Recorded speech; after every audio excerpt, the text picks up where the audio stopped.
नमस्कार। मैं सुनीता कथा मंथन में आप सबका स्वागत करती हूँ। कथा मंथन में आज सुनिए एक छोटी कहानी पतिता। लेखक यशपाल। कटर मास्टर की कैंची चलते चलते रुक जाती और कारीगरों के हाथ मशीन के हत्थों पर जाम हो जाते। मालिक का हाथ शीशे की तरह साफ और चमकदार गंजे सिर पर से फिसलकर गोद में आ गिरता और सबकी नजरें सामने सीढ़ियों पर कील सी जम जाती, जहाँ श्वेत साड़ी और ब्लाउज में लिपटी एक औरत धीरे धीरे शान से इस प्रकार सीढ़ियां उतर रही होती मानो कोई परी हवा में तैरती हुई आकाश से उतर रही हो। सीढ़ियों के पास कोई स्कूटर, टैक्सी या कार खड़ी होती, वह उसमें बैठकर चली जाती और सभी के मुंह से एक साथ सर्द आहें निकलती और काम फिर चालू हो जाता। वह दर्जी की उस दुकान के बिल्कुल सामने ऊपर के फ्लैट में रहती थी, जहां पर मैं काम सीखता था।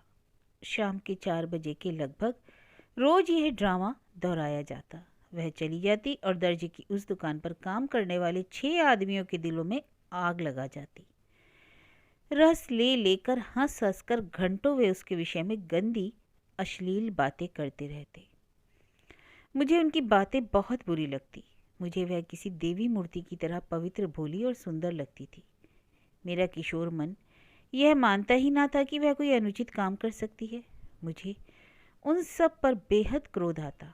इसका कारण शायद यह था कि 13 साल की अल्पायु में ही बहुत अपमान और कष्ट झेल चुका था, इसलिए हर उस इंसान से मुझे सहानुभूति हो जाती थी जिसकी हंसी उड़ाई जाती थी, अपमान किया जाता था। मेरा जी चाहता सुई से उनकी जबानें गोंद दूं ताकि वे कभी उसके विषय में ऐसी बातें ना कर सकें। एक दिन मैंने उन्हें टोक दिया, तुम्हें शर्म नहीं आती एक गरीब औरत का मजाक उड़ाते? इतनी उम्रें हो गई हैं तुम्हारी। वे सब हैरान रह गए और बदले में उसके साथ मेरा माँ, बहन और प्रेमिका का संबंध जोड़कर मुझे चिढ़ाने लगे और उस समय तक चिढ़ाते रहे जब तक कि मुझे रोना नहीं आ गया। उस रात मुझे ठीक से नींद नहीं आई। जब कभी झपकी लग जाती एक सपना दिखाई देने लगता। एक हिरनी कुत्तों से घिरी हुई है, फिर वह हिरनी उस औरत में बदल जाती और फिर उसकी आकृति मेरी बड़ी बहन जैसी या फिर मेरी माँ जैसी हो जाती। अगले दिन दुकान बंद थी। नहा धोकर मैं सीढ़ियाँ चढ़ गया। वह कमरे के बाहर अंगीठी रखे रसोई तैयार कर रही थी। अरे तुम तो नीचे दुकान पर काम सीखते हो ना, सतीश के साथ खेलना है? मुझे देखकर मंद मंद मुस्कुराते हुए वह बोली और मुझे लगा जैसे नन्ही नन्ही घंटियां टुनटुनाकर कोई बैल गुजर गया हो। नहीं, मैंने क्रोध से कहा, मैं यह कहने आया हूँ कि तुम ऐसे काम क्यों करती हो? क्या? वह एकदम उछलकर खड़ी हो गई, मानो उसे किसी ने सुई चुभो दी। मतलब मेरा है, दुकान पर लोग तुम्हारा बहुत मजाक उड़ाते हैं, तुम ऐसा क्या काम करती हो? मुझे बहुत दुख होता है, बहुत ज़्यादा। उसकी करुणामयी आकृति देखकर मैं अपना क्रोध कायम न रख सका और रो पड़ा। ओह, तो यह बात है। पास आकर उसने मुझे गोद में ले लिया और मुझे वैसी ही सहानुभूति हुई जैसी माँ के ऐसा करने से होती थी।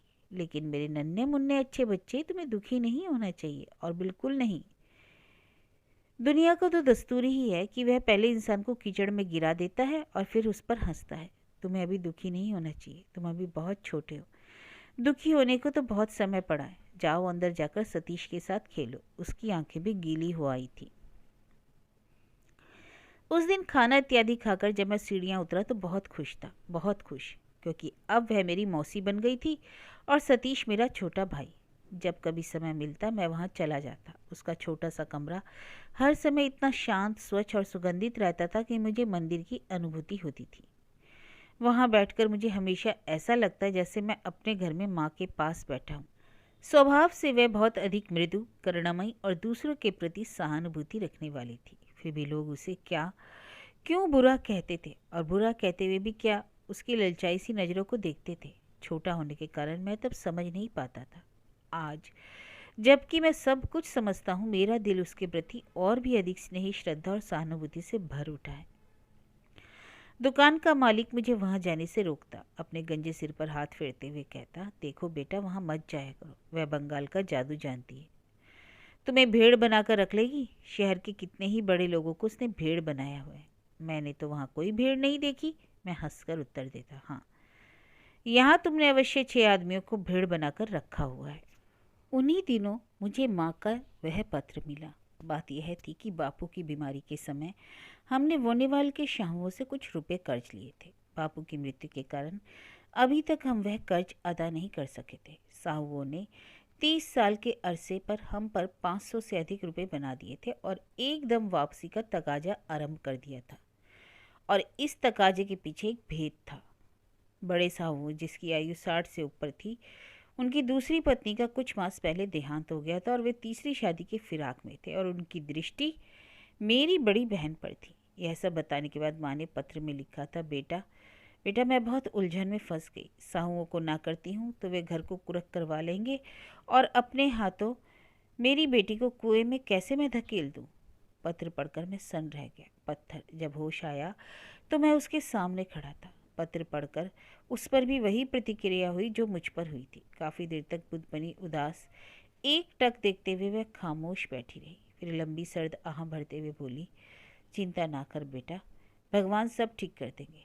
नहीं नहीं, भगवान कुछ ठीक नहीं करते, मैंने खींच कर कहा। भगवान कोई बहुत अच्छे नहीं हैं। वे माँ और तुम जैसे अच्छे लोगों को दुख और हमारे गंजे मालिक और साहुओं जैसे बुरे लोगों को सुख देते हैं। ऐसे ना कहो बेटा, पाप लगता है। उसने मध्यम आवाज में कहा, ना जाने पहले ही किन पापों से जकड़ा हुआ है। अब मेरे दिन बहुत ही उदासी और कष्ट में बीतने लगे। काम करते हुए कितनी बार सुई मेरी उंगलियों में चुप चुप जाती। गंजे मालिक से कितनी ही बार मुझे डांट पड़ती। जागते मैं सपने देखने लगा कि बड़े साहू से मेरी बहन का विवाह हो रहा है और वेदी के नीचे ही साहू के दमे का दौरा पड़ा और स्वर्ग सिधार गया। बहन का ताजा पहनाया चूड़ा तोड़ दिया गया।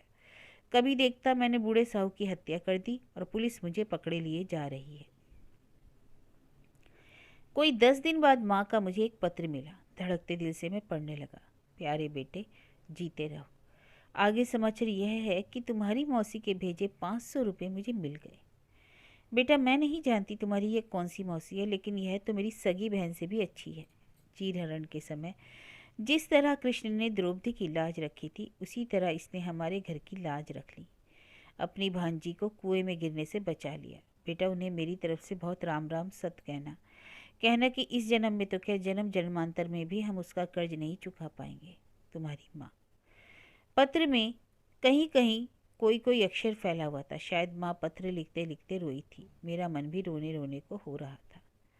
आज इस बात को सालों बीत गए। वह अब इस संसार में नहीं है। आधुनिक दुनिया में, जिसमें सहानुभूति, इंसानियत, रहम इत्यादि शब्द तक दकियानुसी कहे जाने लगे हैं, संघर्ष करते करते जब जी उब जाता है तो मैं उसे याद कर लेता हूँ। पति तक कही जाने वाली उस औरत को।